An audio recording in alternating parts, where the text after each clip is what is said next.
Hello to all our motorcycle race fans. We are live from the SOKOL circuit in Kazakhstan. Just a few more moments and we'll switch to the starting straight for the MotoGP class race.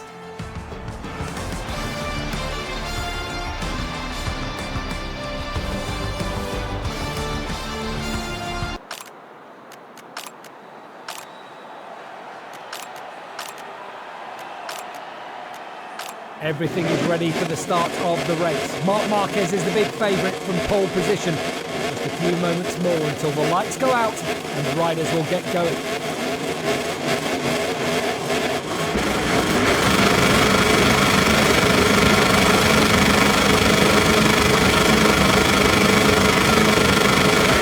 It's lights out and we are racing here in Doha, just like he did last night. Martin absolutely smashes the start from pole position. He's going to get the whole shot into turn one. Pakai trying to go around the outside, a long way around to the first corner on Brad Binder, who's up in a second place, just as he was in the sprint here last night. Pakai now trying to fight through on Binder into turn two for P2, and he's going to make it through the World Champ. Surely they touched on the exit there. Pakai comes out the pedal up in a second. And straight onto the back of Jorge Martin as the World Champion goes straight into the lead. Both KTM's rockets again off the line. Binder's third, Miller is up into the top six. Pakai means business on the first lap of 2024.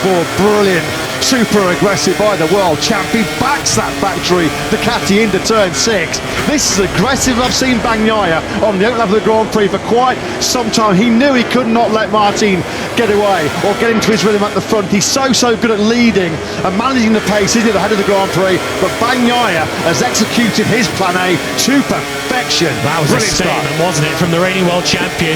We're worried about Aleix Espargaro. Where would he be on the first lap? He's down in 8th place now because that's Alex Marquez going through him. So it's all going wrong on the first lap for Aprilia. Aleix Espargaro is now 8th. Maverick Vinales 13th, and we all know what Trackhouse has been up to so far. Marc Marquez has wasted little time in picking off Enea Bastianini. So Marquez on a 93, but it's strange to see the 93 on anything other than a Repsol Honda, isn't it, in MotoGP? 11 years in the Premier class, all on the factory Honda. There he is in 4th place, having already got through on the beast. That's Gian Antonio taking Jack Miller, who's once again made a good start and starting to go backwards. Alex Marquez through from the Australian, who's now back to 7th place. That will be 8th because they're all ahead of Aleix Espargaro, who's now 9th, with Pedro Acosta right behind him. Sensational first lap then for the world champion Pecco Bagnaia. He comes over the line leading lap 1 of 21 here in Qatar. Binder's going for it on the inside of Jorge Martin. He's got the slipstream. He's so confident in the front end, the turning and braking of this year's RC16. Somebody's Miller it's Miller. Jack Miller's bailed out in turn 1. He went backwards, unfortunately, with an anti-wheelie problem on the electronics last night in the sprint, and he's going to be furious about that. Miller then rejoins the race right at the back of the pack, but Binder on the charge of the game. Acosta straight up the inside of the beast, and he's into the top 6. Oh, love it. Absolutely brilliant. This is unbelievable by the Moto3 and Moto2 world champion. He's 19 years of age, ladies and gentlemen. First Grand Prix MotoGP. He's sailing his way through the best in the world here. He's the only rider in the 152s at the moment, is Pedro Acosta. The pace is about a second a lap slower than we saw last night. Bagnaia is doing 53.1s at the front of the field at 52.9 from Pedro Acosta. Absolutely incredible. We're already running out of superlatives, aren't we, to describe this young man.